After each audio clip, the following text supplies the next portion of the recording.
NCP में टूट के बाद किसकी पार्टी पर दो खेमों में जारी शक्ति प्रदर्शन की तस्वीर साफ हो गई है। एक और अजीत पवार के खेमे में 35 से ज्यादा विधायक पहुंचे तो शरद पवार खेमे के शक्ति प्रदर्शन में सिर्फ 16 विधायक ही पहुंचे।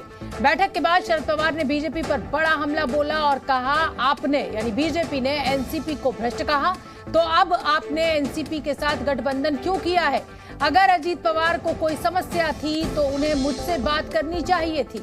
अगर उनके मन में कुछ था तो वो मुझसे संपर्क कर सकते थे। साथ ही कहा, जो बीजेपी के साथ गया वो खत्म हो गया।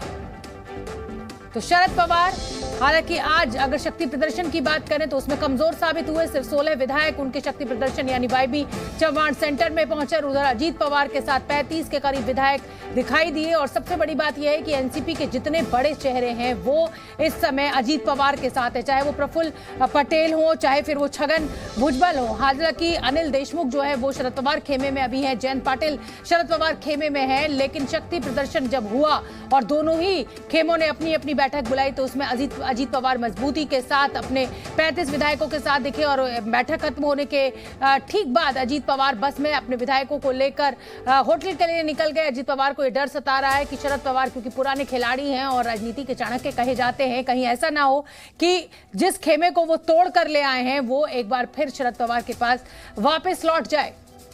और इसी को देखते हुए अजीत पवार बस में अपने सभी विधायकों को लेकर निकल गए हैं।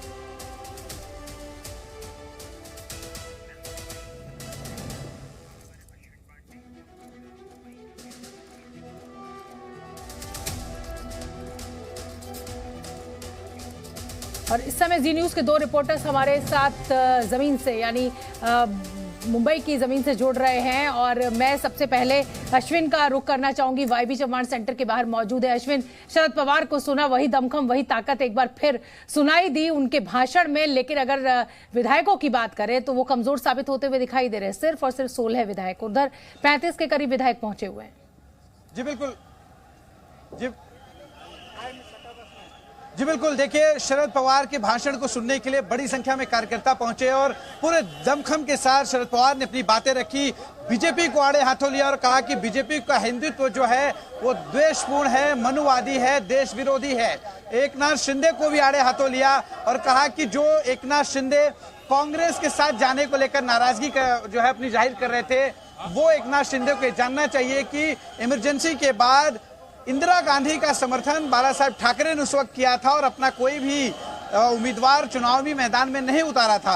और आपको मैं तस्वीर दिखाता हूं कि देखिए, बड़ी संख्या में कार्यकर्ता इस वक्त यहां पर मौजूद हैं और यहां से अब जो है नेताओं के निकलने का जो है दौर शुरू हुआ है। आपको तस्वीर बता दें कि इस वक्त शरद पवार जा रहे हैं। हम कोशिश करेंगे इनसे बातचीत करने की।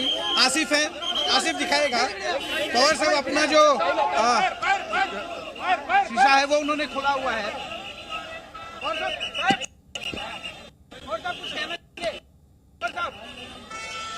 तो जिस तरीके की बॉडी लैंग्वेज शरद पवार की अश्विन पांडे हमें दिखाई दे रही है, जो दमखम उन्होंने माइक के पीछे से अपने कार्यकर्ताओं के बीच दिखाया, वो ये बताने की कोशिश कर रहे हैं कि भले ही अजीत पवार मुझे बूढ़ा कह रहे हो, मुझे 83-84 साल का कह रहे हो, लेकिन अभी ये शेर बूढ़ा नहीं हुआ है और राजनीति में वही दमखम रखता है जो पहले से वो रखता आया है। मैं अंकुर का रुख करना चाहूंगी, जी न्यूज संवाददाता मेरे साथ जुड़े हुए हैं। अंकुर, आप मुझसे सहमत होंगे कि जो दमखम आज शरद पवार ने दिखाया वो बिल्कुल वही साबित करता है कि अजीत पवार भले ही उन्हें बुजुर्ग मानते हो लेकिन शरद पवार मानने के लिए तैयार नहीं है। देखिए, शरद पवार माने न माने, शरद पवार एक सधे हुए राजनीतिज्ञ हैं, इस बात में कोई दो राय नहीं है। वो जानते हैं अगर वो कोई बात कह रहे हैं उसके मायने क्या हो जाते हैं। लेकिन क्या ये जो संख्या बल है उसको अफेक्ट करेगा? मेरा बहुत सिंपल सा सवाल है। आपके यहाँ कार्यकर्ता आ रहा है, कार्यकर्ता आपके प्रति एक बहुत आत्मीयता का भाव रखता है, ये अपने आप में सच्चाई है। लेकिन क्या शरद पवार के पास क्या वो संख्या बल है जिसका दावा वो कर रहे हैं ये पार्टी मेरी है, अभी भी मेरी बची है? कम से कम मैं अगर पेपर पे जो देख रहा हूं और जो मैं सामने खड़ा हुआ था जब अजीत पवार अपनी बात कह रहे थे या उनके पीछे जो भी विधायक बैठे थे, 31 से ज्यादा विधायक हैं। मैं जिस जगह पे खड़ा हूं होटल ताजलैंड्स है, इसमें वो सारे के सारे विधायक गए हुए हैं और ऐसा तो दावा इनका है कि हमारे पास 40 विधायकों की संख्या है। कुछ लोग अभी भी महाराष्ट्र के बाहर हैं जो थोड़ी देर में हमारे पास या कुछ दिनों में हमारे साथ आ जाएंगे। हम अपना संख्या बल सामने रख देंगे। शरद पवार अपनी बात जिस तरीके से कह रहे हैं उसमें कोई दो राय नहीं कि उनको अपने पार्टी के कार्यकर्ता पर अभी भी पूरा विश्वास है, लेकिन आज की तारीख में विधायकों का, एमएलसीज का, एमपीज का संख्या बल कहां है, ये हमें थोड़ा सा देखना होगा। बिल्कुल बिल्कुल अंकुर, और जिस तरीके का शक्ति प्रदर्शन दोनों ही खेमों के द्वारा किया गया, उसमें संख्या बल, जिस गणित की, अंक गणित की आप बात कर रहे हैं, जाहिर सी बात है कि वो इस समय अजीत पवार के साथ दिखाई दे रहा है। खास तौर पर अगर हम बड़े चेहरों की बात करें, चाहे हम छगन भुजबल की बात करें, चाहे हम प्रफुल्ल पटेल की बात करें, वो सभी इस समय अजीत खेमे के पास हैं, जिसे कहा जाए कि ज्यादा विधायक भी हैं और सत्ता पर भी इस समय अजीत पवार काबिज है। त्यागी, मैं आपका रुख करना चाहूंगी, जैसा कि अभी सवाल अश्विन ने भी पूछा कि भाई कमजोर साबित हो रहे हैं शरद पवार का जो खेमा है, लेकिन उधर अजीत पवार को क्या डर है कि वो होटल में लेकर पहुंचे।